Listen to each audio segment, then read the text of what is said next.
성추행이 아니라 독특한 연기 지도다. 오늘 열린 연극감독 이윤택 씨의 상습 성폭력 혐의 첫 공판 준비기일에서 이 씨 측 변호사가 한 말이라고 합니다. 인민재판, 여론몰이 같은 단어까지 나왔다고 하는데 조현경 기자가 재판에 다녀왔습니다. 공판 준비기일은 피고인이 출석할 의무가 없지만 이윤택 씨는 수의를 입고 재판정에 나왔습니다.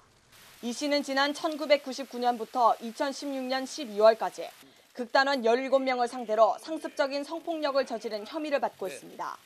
안마를 강요하면서 자신의 특정 신체 부위를 만지게 하거나 여배우들의 신체를 만진 혐의 등입니다. 검찰은 이 가운데 공소시효가 살아있는 피해자 8명, 23건에 대해 유사강간치상 등 혐의를 적용해 이 씨를 구속 기소했습니다. 이윤택 씨 변호인은 일단 행위가 정당하거나 잘못된 게 없다고 주장하는 건 아니라고 말했습니다. 하지만 개별 범죄 혐의에 대해선 거의 모두 부인했습니다.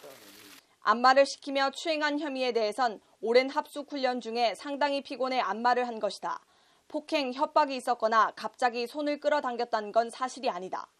여배우들의 극히 민감한 부분을 만진 데 대해선 이전 감독이 갖고 있는 연기에 대한 열정과 독특한 지도 방법의 하나다. 복식 호흡을 해서 음을 제대로 내기 위한 것으로 이 부분에 힘을 줘 소리를 내라고 지도한 것이라고 주장했습니다.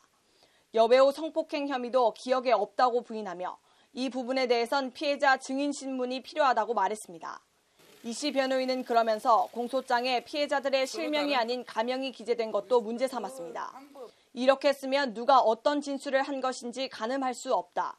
이런 상태로 재판을 진행한다면 마치 인민재판식의 여론몰이가 되지 않을까 우려된다는 것이 이 씨 변호인의 말입니다. 검찰은 이에 대해 피고인의 기억력이 상당히 좋은 편이어서 본명을 다 가리고 있어도 누군지 다 안다.